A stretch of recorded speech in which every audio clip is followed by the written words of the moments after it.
Buenos días con todos, que Dios les bendiga en este precioso día soleado aquí en Suiza. Para los que nos escuchan de otros países, que Dios les bendiga también. Sé que en Latinoamérica están en invierno, así que reciban el calorcito de parte de nosotros desde acá. Que el Señor realmente les guarde. Una bendición para todos los que se han conectado, que están escuchando y que quieren escuchar la palabra de Dios domingo a domingo, cada domingo a las 10 de la mañana. El Señor les guarde. El día de hoy tenemos un estudio especial, pero primero quiero leerles un poema que me gustó mucho, me llamó mucho la atención. Y el poema dice así: he pasado 1000 veces por el desierto y he tocado el fondo de la soledad. He probado el sabor amargo del dolor, pero nunca dejé de confiar. Estoy de pie aunque parezca todo imposible, porque tengo un Dios que hace que lo imposible sea una realidad. El Dios que yo tengo es capaz de detener una tempestad. Las maldades no lo pueden detener cuando Él manifiesta su autoridad. El Dios que yo tengo, los gigantes se derrumban ante Él. La crisis se hace nada ante sus pies. Yo he probado el amargo sabor del dolor, pero nunca he dejado de confiar. Yo estoy de pie aunque parezca que todo es imposible, porque tengo un Dios que hace lo imposible una realidad. El Dios que yo tengo calma la tempestad.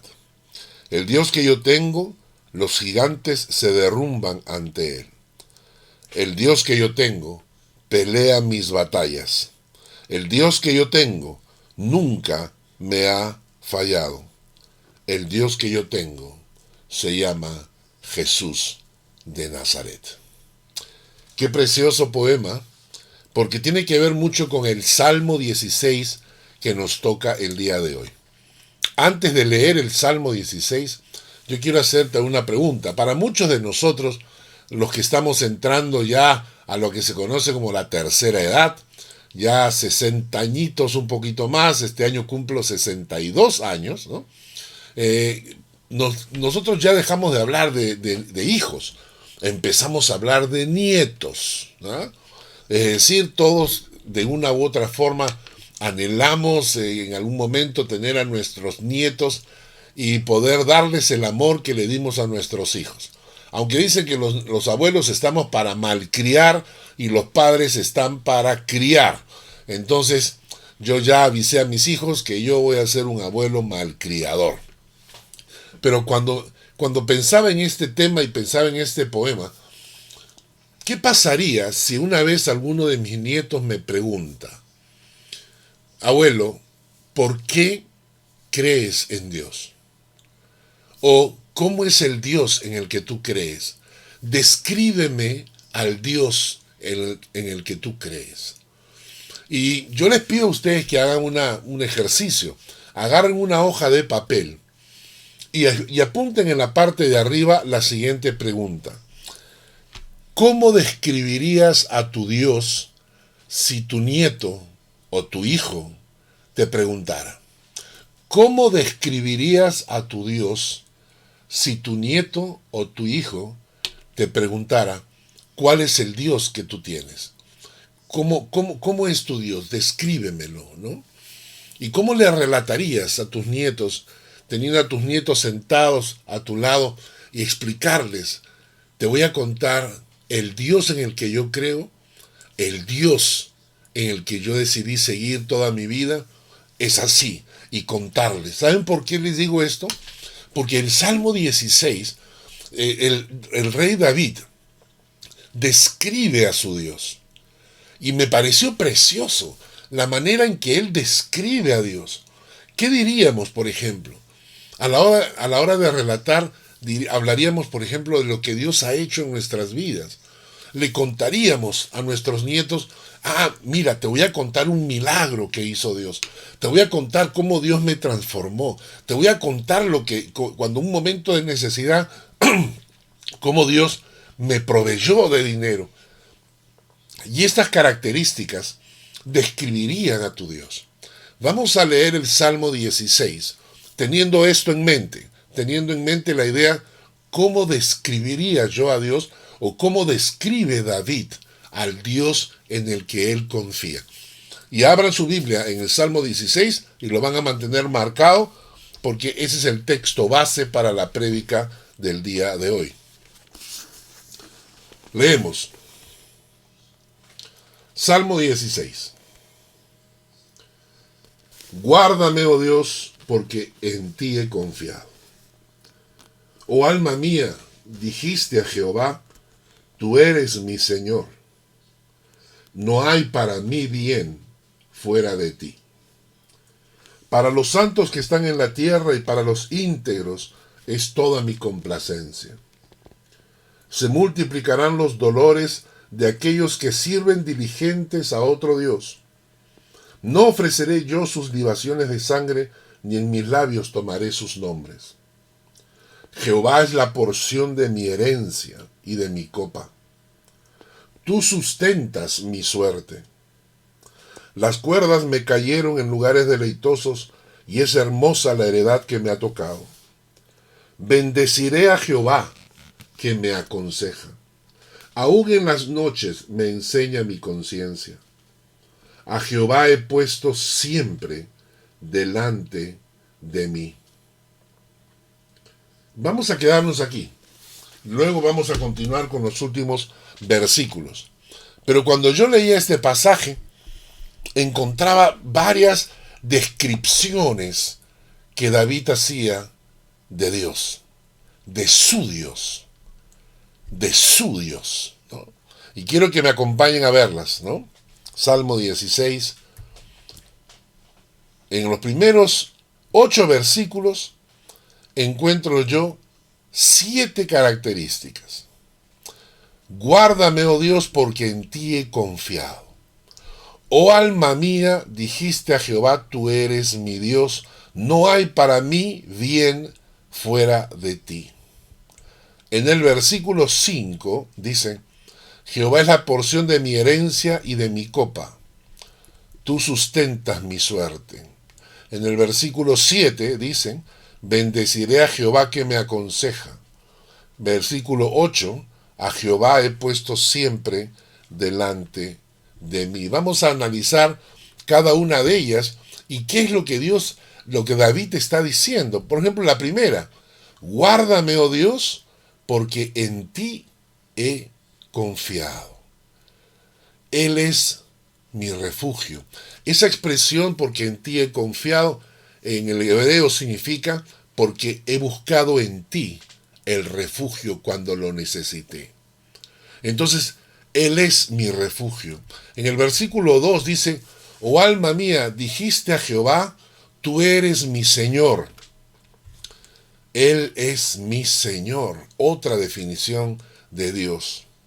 En el versículo 2, la última parte dice, no hay para mí bien fuera de ti. Fuera de Dios no tengo nada porque Él es mi todo. En el versículo 5, la primera parte dice, Jehová es la porción de mi herencia y de mi copa. Él es mi herencia.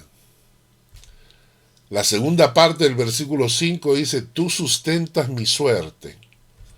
Él es mi sustentador. En el versículo 7 dice, bendeciré a Jehová que me aconseja. Él es mi consejero.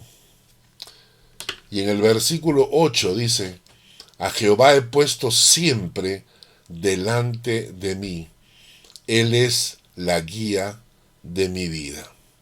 Vamos a analizar estos 7 puntos. Él es mi refugio. Él es mi Señor. Él es mi todo. Él es mi herencia.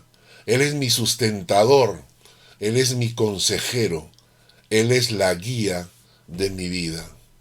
Él es mi refugio, dice el salmista, porque en ti he confiado. Les decía que en hebreo esa expresión porque en ti he confiado significa porque yo confié en ti, por eso busqué en ti el refugio que necesitaba para guarecerme. Una cosa que a mí me gusta mucho es que en el alemán se utiliza la palabra, en algunas versiones de la Biblia en alemán, cuando se habla de refugio, se utiliza la palabra Hütte. Para los que sabemos alemán, los que vivimos acá en Suiza, Hütte significa, es esa cabaña que hay en el bosque para guarecer a los guardabosques. Cuando el guardabosque se metía en el bosque y de repente le llegaba la noche o venía la tormenta, habían unas cabañas, que en alemán se dice Hütte, que era para guarecerse, para protegerse. Y esta es la palabra en el hebreo. En el hebreo es que Dios es esa cabaña donde tú te puedes guarecer de los animales, de las tormentas, de la noche. Ese es el lugar donde tú puedes encontrar esa paz, esa seguridad que necesitas. En 2 de Samuel, Samuel escribe lo siguiente. Habló David, está hablando de David. Habló David a Jehová las palabras de este cántico, el día que Jehová le había librado de la mano de todos sus enemigos y de la mano de Saúl. Y dijo, pues recuerden ustedes que el rey Saúl perseguía a David para matarlo, porque el rey Saúl sabía que Dios había escogido a David como el próximo rey, es decir, el rey que lo iba a sustituir a Saúl, porque Saúl había sido desechado. Entonces, como Saúl va a ser desechado, y él sabe que David lo va a sustituir, lo está persiguiendo para matarlo. Pero Dios lo ha librado en varias oportunidades, lo ha protegido, porque Dios eligió a David para ser rey, y por lo tanto la protección de Dios lo cubre. Y entonces David dice lo siguiente en el versículo 2 y el versículo 3. Jehová es mi roca y mi fortaleza, mi libertador. Dios mío, fortaleza mía, en él confiaré. Mi escudo, el fuerte de mi salvación, mi alto refugio, Salvador mío, de violencia me libraste. David tiene una relación tan profunda, tan fuerte con el Señor. Para David, la relación con Dios no es una relación de domingo, no es una relación eventual, no es una relación circunstancial. La relación que tiene David con Dios es tan profunda, es tan real, es tan fuerte que nos avergüenza a nosotros. Nos avergüenza porque la mayoría de nosotros no tenemos una relación tan profunda. ¿Quién de nosotros podría pararse y decirle a sus nietos cuando te pregunte, abuelo, ¿y quién es Dios para ti? Y tú le contestas, Jehová es mi roca, Jehová es mi fortaleza, Jehová es mi libertador, Jehová es mi Dios, Jehová, en él confiaré porque él es mi escudo, él es el fuerte de mi salvación, él es mi alto refugio, mi salvador. Y mi alto refugio significaba que cuando vienen las inundaciones de los ríos, los refugios altos te protegían de esas inundaciones. ¡Qué maravilla! Y David por eso, porque para él Dios es su refugio, escribe lo siguiente en el Salmo 59, el versículo 16. Escribe y dice, pero yo cantaré de tu poder y alabaré de mañana tu misericordia, porque has sido mi amparo y refugio en el día de mi angustia. Porque Dios ha sido mi amparo y mi refugio en el día de mi angustia, entonces yo cantaré de tu poder y alabaré de mañana tu misericordia. Hay cristianos para los cuales cantar y alabar a Dios es algo tan secundario. Hay mucha gente que va a la iglesia o cuando nos reuníamos en la iglesia y el momento de cantar es el momento en que la gente va llegando tarde. La gente llega después de la alabanza porque lo importante es la prédica. Porque van a escuchar la palabra y se olvidan que el canto y la alabanza es la expresión de un corazón que ha encontrado en el Señor su refugio. Y nosotros, por eso le cantamos y dice, yo cantaré de tu poder y alabaré de mañana tu misericordia. Porque se levantaba David a cantar.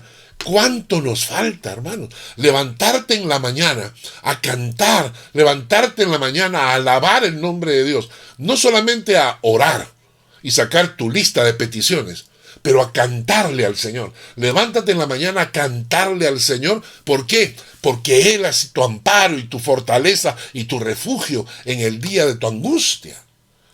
Hay que cantarle más. Tenemos que cantarle más. No basta, hermanos, con ponerte a orar, pedir y pedir y pedir y pedir. Hay que cantarle más al Señor. Y lo triste es que a veces nos olvidamos de Dios.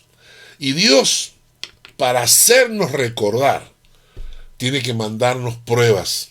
Y nosotros somos tan torpes y tan necios que necesitamos de esas pruebas para reaccionar. El Salmo 78, versículos 34 y 35 dice: si los hacía morir, entonces buscaban a Dios. Entonces se volvían solícitos en busca suya. Y se acordaban de que Dios era su refugio y el Dios Altísimo su Redentor. Es que somos necios, ¿verdad? Es que cuando llegan los momentos de bonanza, cuando todo va bien, tendemos a relajarnos y tendemos a olvidarnos de Dios. Y Dios tiene que hacernos morir un poquito, ¿eh? Y tiene que mandarnos algunas pruebitas, y tienes que movernos el piso, porque entonces buscamos a Dios. Y entonces nos volvemos solícitos en busca suya. Y entonces nos acordamos de que Dios es nuestro refugio.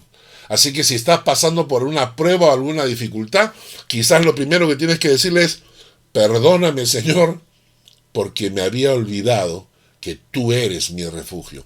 Perdóname, Señor, porque mi fe se estaba enfriando. Gracias, porque esta prueba está haciendo que te busque. Esta prueba está haciendo que me vuelva solícito en buscarte. Y démosle gracias a Dios por las pruebas. Punto 2. David dice: Él es mi Señor. Oh alma mía, dijiste a Jehová, tú eres mi Señor. Ahora, la palabra que aparece acá como Señor es Adonai. Adonai. Miren Isaías capítulo 6. Aquí se describe la palabra Adonai. Dice: en el año en que murió el rey Usías, vi yo al Señor. ¿Quién está hablando? El profeta Isaías.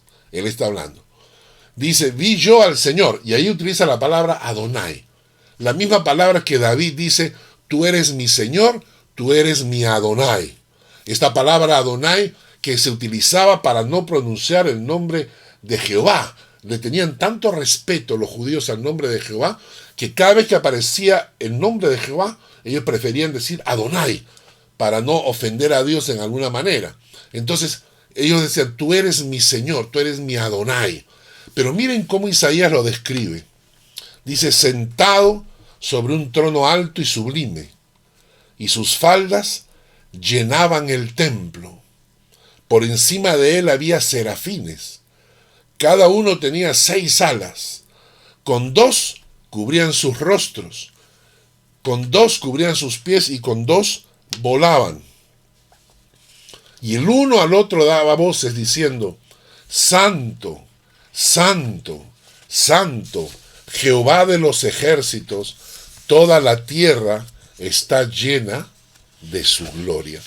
Toda la tierra está llena de su gloria. Yo quiero preguntarte, ¿qué imagen te da esto? ¿Qué imagen te da cuando Isaías te describe a Dios de esta manera? O sea, mira la descripción que hace del Señor. El Señor. Cuando tú dices Jesús es el Señor, o cuando tú dices Jesús es mi Señor, Isaías está diciendo: ese Señor del cual tú estás hablando está sentado sobre un trono alto y sublime. Por encima de él hay serafines. Y los serafines vuelan alrededor de él. Y todos los serafines y los ángeles cantan: Santo, Santo, Jehová de los ejércitos, toda la tierra estará llena de tu gloria. Y esto lo que está diciendo es que tienes tal respeto, porque Él es el Señor de tu vida. No es tu amiguito, No es el bombero al que tú lo llamas cuando tienes necesidad. No es el policía que te va a castigar. Es el Señor que merece todo el respeto. Hay un texto en Romanos, Pablo lo dice así: porque ninguno de nosotros vive para sí y ninguno muere para sí. Pues si vivimos, para el Señor vivimos. Y si morimos, para el Señor morimos. Sea que vivamos o que muramos, del Señor somos. Porque para esto murió y resucitó Cristo y volvió a vivir, para ser Señor, así de los muertos como de los que viven. Y quiero concentrarme en el versículo 9. Dice, porque Cristo para esto murió y resucitó. ¿Para qué? ¿Para qué murió y resucitó? Para ser Señor. Cristo no murió y resucitó para ser solo el Salvador de tu vida. Cristo no murió y resucitó para ser el que responda a tus oraciones o tu sanador que te sane de las enfermedades. Cristo no murió y resucitó para ser tu proveedor en caso de necesidad. Básicamente, Cristo murió y resucitó para ser el Señor de tu vida. El Señor de tu vida, el que manda, el que dirige, el dueño de nuestras vidas. Y lo he dicho antes, viene de la palabra redentor. Redentor significa comprado por precio. Significa que Él nos compró por precio. Si tú tienes redentor, significa que tienes dueño. Si tú tienes redentor, significa que Jesucristo es el dueño de tu vida. Si tú dices, no, yo no tengo redentor, yo no pertenezco a nadie, yo soy dueño de mí mismo, yo me mando a mí mismo, perfecto, no hay ningún problema, porque no tienes redentor. Entonces no tienes redentor, tú eres dueño de tu propia vida. No tienes redentor, tampoco tienes Señor, tampoco tienes Salvador. ¿Entiendes? No hay redentor, no hay Señor, no hay Salvador. Tú tienes todo el derecho de hacerlo. Pero recuerda que cuando hablamos de redentor, hablamos del Señor de mi vida, es porque cuando tengo Señor, es que tengo Salvador. Si no tengo el Señor, tampoco tengo Salvador. Y cuando esto se mueve en tu conciencia, te das cuenta que algo está andando mal. Algo está andando mal. Porque Él es el Señor de mi vida. Seguimos avanzando rapidito. Tercero, Él es mi todo, dice. Esa expresión me encanta. No hay para mí bien fuera de ti. Tú eres mi todo. En otras palabras, lo que está diciendo el salmista es, fuera de ti no hay nada ni que me atraiga, ni que me interese. Hay un salmo, está en el Salmo 73, versículo 25. Lo he repetido muchísimas veces. ¿A quién tengo yo en los cielos, sino a ti? Y fuera de ti, nada deseo en la tierra. Y esto es cuando tú has probado la gracia y la misericordia de Dios. Cuando tú has probado la presencia de Dios, te das cuenta que ¿a quién tengo yo en los cielos sino a ti? Y fuera de ti, nada deseo en la tierra. Cuando has tocado los niveles espirituales, entonces tu corazón dice, caramba, es más o menos, lo voy a ilustrar de esta manera. Hay algunas personas, nosotros los que venimos del Perú, tenemos nuestra cultura gira alrededor de la comida. Entonces tenemos muchísima comida en el Perú y nos encanta la comida peruana. Para los que nos conocen saben que los peruanos hablamos de nuestra comida todo el tiempo.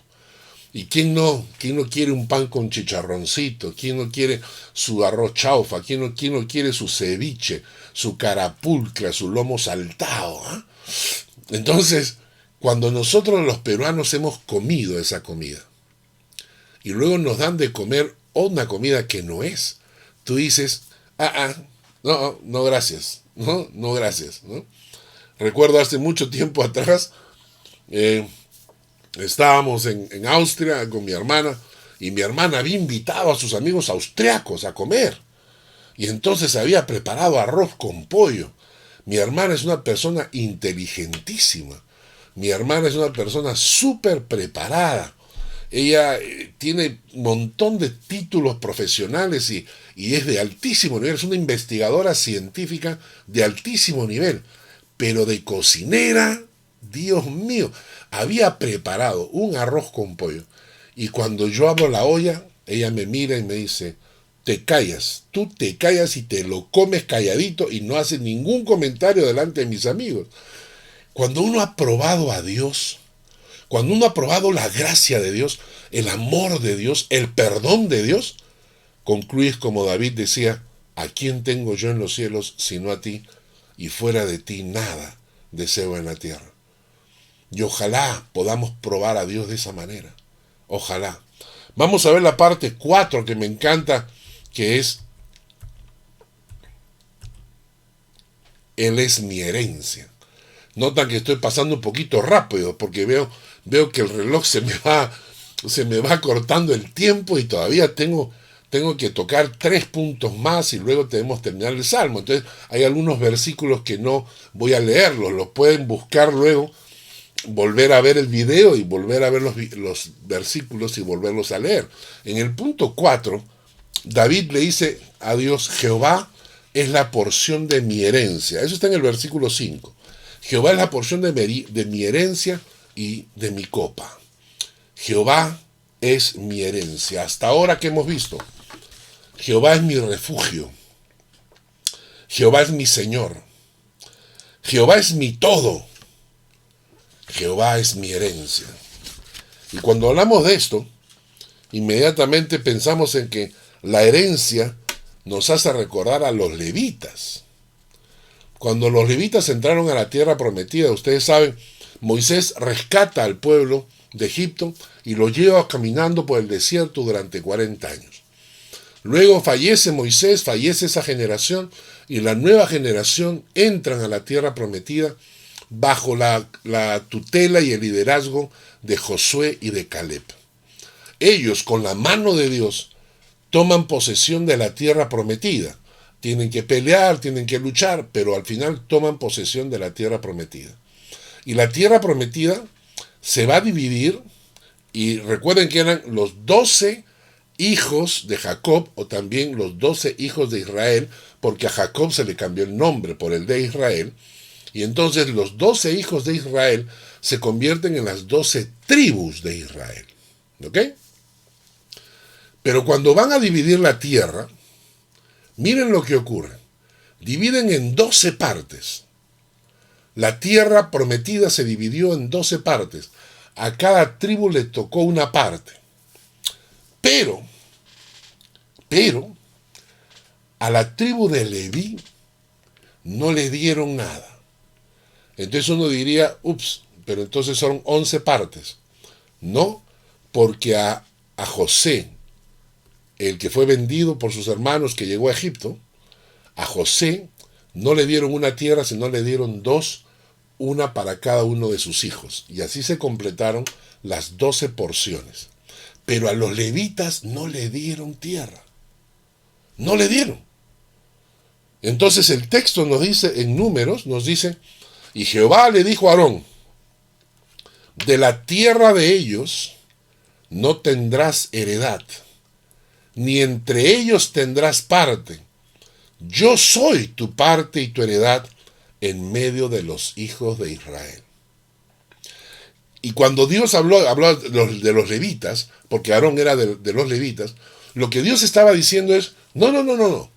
Vamos a dividir la tierra entre todas las tribus, los hijos de Israel van a recibir su tierra, pero los descendientes de Leví, que son los levitas, ustedes no van a tener tierra. Ustedes no van a recibir tierra. La herencia de ustedes soy yo. ¿Por qué? Porque ustedes, los levitas, van a desarrollar el ministerio espiritual en medio de mi pueblo. Ustedes se van a dedicar al sacerdocio. Ustedes se van a dedicar a enseñar la palabra de Dios. Ustedes se van a dedicar a hacer todo esto, toda la parte espiritual, ustedes se van a encargar de eso. Y no quiero que tengan tierra, para que pierdan su tiempo cosechando y sembrando y con vacas y con eso, porque ustedes tienen que concentrarse en la parte espiritual de mi pueblo. Y entonces les dijo a ustedes, a los levitas, no les voy a dar tierra, pero la herencia de ustedes soy yo. Qué precioso, ¿no? Pienso, ¿qué le habrán dicho los padres a sus hijos? Los levitas. Cuando sus hijos le preguntaban, pero papá, nosotros también somos judíos, pero ¿por qué no tenemos tierra? Todo el mundo tiene tierra menos nosotros. Ha repartido la tierra entre todos, pero nosotros no tenemos tierra. Y entonces el levita tenía que decirle, es verdad, hijo, es verdad, pero nuestra herencia está en los cielos. Nosotros servimos a Dios, nosotros hacemos el ministerio sacerdotal, nosotros hacemos el ministerio espiritual, nosotros enseñamos la palabra. Nuestra herencia, no le dejamos herencia física a nuestros hijos, pero se la dejamos, nuestra herencia viene en los cielos. Y esto debe haber sido, es impresionante porque muchas veces los pastores tenemos que decirle lo mismo a nuestros hijos. Ese cuento, esa mentira que dicen que los pastores se enriquecen. Miren, hay 3 o 4% de pastores que se han metido a robar a las ovejas y se han enriquecido. Pero el 95% no es así. El 95% de los pastores realmente sirven al Señor de corazón. Y muchos de ellos mueren y cuando llegan a la vejez no tienen a veces ni siquiera pensión, ni una casa propia donde vivir, porque han vivido toda la vida consagrados al Señor. Y entonces los levitas, lo que David está diciendo cuando dice, Jehová es la porción de mi herencia, lo que David está diciendo es, yo soy el rey. Yo tengo poder, yo tengo riquezas, yo tengo todo, pero lo único que vale es la herencia que yo recibo de Dios, que Dios es mi única y verdadera herencia. Algunos se estarán preguntando, ¿y cómo funcionaba esto? O sea, si los levitas no tenían tierra, entonces ¿de qué vivían? Entonces, Números 18-20, el versículo 21, o sea, el versículo siguiente, dice así, he aquí yo he dado a los hijos de Leví todos los diezmos en Israel por heredad, por su ministerio, por cuanto ellos sirven en el ministerio del tabernáculo de reunión. Entonces Dios les entrega a los levitas, a los sacerdotes, les entrega los diezmos de todas las naciones, de todas las tribus, y con eso ellos tenían que sostenerse. Por eso es la enseñanza bíblica del diezmo. Pero interesante, ¿no? Que David, siendo rey, diga, Jehová es mi herencia. El quinto punto que hemos visto, y déjenme pasar un poquito más rápido, el quinto punto que hemos visto es, Él es mi sustentador. Tú sustentas mi suerte, dice. En realidad, la expresión hebrea significa, mi suerte está en tus manos. Mi vida está en tus manos. Para muchas personas, por ejemplo, te desean que tengas buena suerte, como si el deseo, o sea, como si cuando el anhelo que la gente tiene de desearte buena suerte, se pudiera materializar. Y otros no creen en la suerte, ¿no es cierto? Otros dicen, no, tú te construyes tu suerte. Bueno, nosotros como creyentes, a veces cuando escuchamos a la gente decir, wow, qué suerte tuvimos, en realidad nosotros los hijos de Dios contestamos, no. Contestamos lo que dice Proverbios. La suerte se echa en el regazo, mas de Jehová es la decisión de ella. Es decir, la suerte para los creyentes no existe. Para nosotros existe el poder y la protección de Dios. Él es el que nos sustenta. Y cuando dice tú sustentas mi suerte, esa expresión significa mi vida está en tus manos. Y mi suerte está en tus manos. Es decir, mi futuro está en tus manos. Dios, tú eres el que determina mi futuro. Por eso hay textos bíblicos como Salmo 31:15 que dice, en tu mano están mis tiempos. Líbrame de la mano de mis enemigos y de mis perseguidores. En tu mano están mis tiempos. En tu mano están mis tiempos. Eclesiastés dice, hay tiempo de reír, tiempo de llorar, tiempo de nacer, tiempo de morir. Entonces lo que estamos diciendo es, en tus manos está mi tiempo de reír, mi tiempo de llorar, mi tiempo de nacer, mi tiempo de morir. En tus manos están mis tiempos. Las riquezas y la gloria proceden de ti y tú dominas sobre todo. En tu mano está la fuerza y el poder, en tu mano el hacer grande y el dar poder a todos, ¿no? Entonces, David, al decir, tú sustentas mi suerte, está diciendo, mi vida, mi futuro, todo está en tus manos. ¿Puedes decir tú lo mismo? ¿Tienes esa confianza que puedes decir, realmente mi suerte está en las manos de Dios?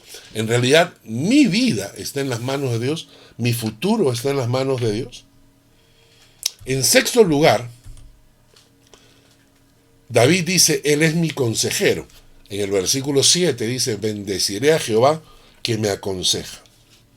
Mi consejero a quien yo bendigo, ¿no? Porque bendeciré a Jehová que me aconseja. Y esto está basado en este pasaje que conocemos, porque un niño nos es nacido, hijo nos es dado y el principado sobre su hombro.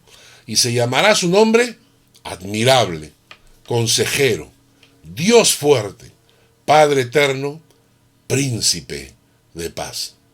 Pero entendamos que Dios no solamente quiere que sea admirable para ti, no solamente quiere ser el Dios fuerte, no solamente quiere ser tu Padre eterno, no solamente quiere ser tu príncipe de paz, pero también quiere ser tu consejero. Dios quiere ser nuestro consejero. Nosotros buscamos consejo inmediatamente en las personas que nos rodean. Los pastores, cuando necesitan, las personas buscan un consejo, buscan un pastor, pero a veces olvidamos que Dios es principalmente a quien debemos buscar en consejo. Confía en el consejo y en la dirección de Dios. Encomienda a Jehová tu camino, confía en Él y Él hará. Y aquí quiero decirte, ¿cómo aconseja Dios? ¿Cómo aconseja Dios? Dios usa 3 formas de aconsejar. Tomen nota de lo siguiente. La primera cosa, para que Dios te aconseje, para que Dios te mande un consejo, necesitas tener una relación fresca, diaria y santa con Dios.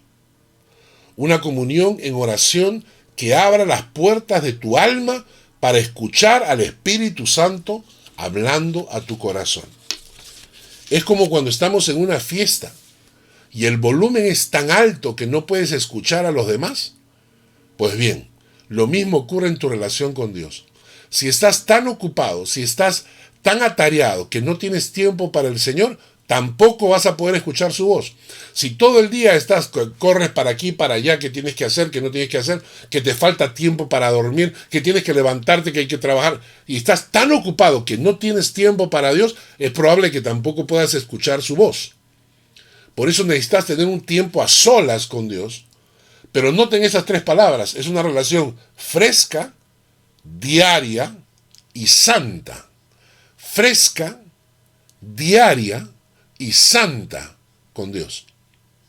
Ese tipo de comunión es la que abre las puertas de tu alma, la que sensibiliza tu corazón y comienzas a escuchar la voz de Dios. Recibes en tu corazón señales, mensajes, ¿por qué, Señor? ¿Quieres que haga esto? ¿Quieres que haga el otro? El Señor te va hablando. La segunda cosa que hace es multitud de consejeros, dice la Biblia. Hay 2 versículos bíblicos que dice Proverbios 11:14, donde hay dirección sabia, caerá el pueblo. Donde no hay dirección sabia, caerá el pueblo. Mas en la multitud de consejeros hay seguridad. Y Proverbios 15:22 dice, los pensamientos son frustrados donde no hay consejo, mas en la multitud de consejeros se afirman. El tercero, porque con ingenio harás la guerra, y en la multitud de consejeros está la victoria. Por si acaso, muchas veces dicen que la Biblia menciona que en la multitud de consejeros hay sabiduría. ese texto no está en la Biblia. No hay ningún texto en la Biblia que diga que en la multitud de consejeros hay sabiduría.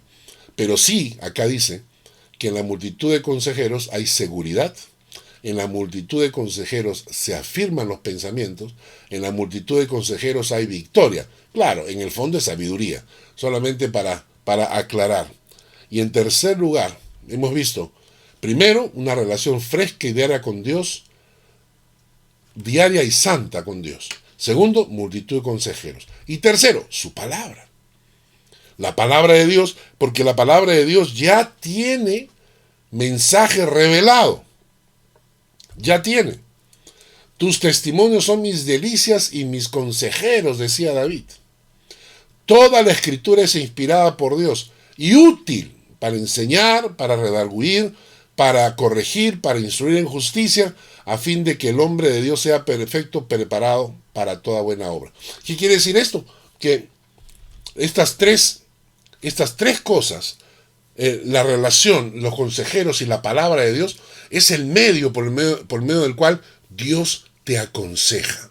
Cuando necesitas un consejo, busca estos tres. Primero, tu relación personal. Segundo, la multitud de consejeros. Busca consejeros sabios, maduros, serios. No que te aconsejen tus amiguitos, ¿no? No son tus amiguitos, sino gente seria en la palabra de Dios los que te dan el consejo. Y tercero, la misma palabra de Dios tiene mucho consejo de Dios revelado ya, ¿no? Para nuestro corazón. El último punto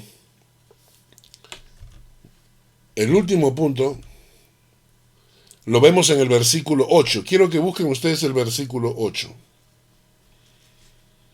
El versículo 8, a Jehová he puesto delante de mí. A Jehová he puesto delante de mí. Él es mi prioridad.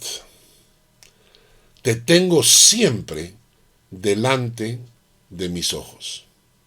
Eso es lo que quiere decir el versículo 8, cuando dice a Jehová he puesto siempre delante de mí, está diciendo te tengo siempre delante de mis ojos. Lo que él está diciendo es que Dios es para él como su GPS, ¿no? Su GPS. Cuando tú pones tu GPS o tu Natel o tu celular en el auto y le pones la dirección y estás mirando continuamente para no perderte. Dios es como tu recetario. Cuando quieres cocinar algo que no sabes y abres tu recetario y estás mirando a cada rato para saber exactamente lo que tienes que hacer. No apartas tus ojos de él. Por eso David dice, a Jehová he puesto siempre delante de mí. Lo pongo siempre delante de mí porque lo estoy mirando continuamente para no perderme en el camino. Qué lindo, ¿no? Vamos a repasar y vamos terminando. Él es mi refugio. Él es mi Señor. Él es mi todo. Él es mi herencia. Él es mi sustentador. Él es mi consejero.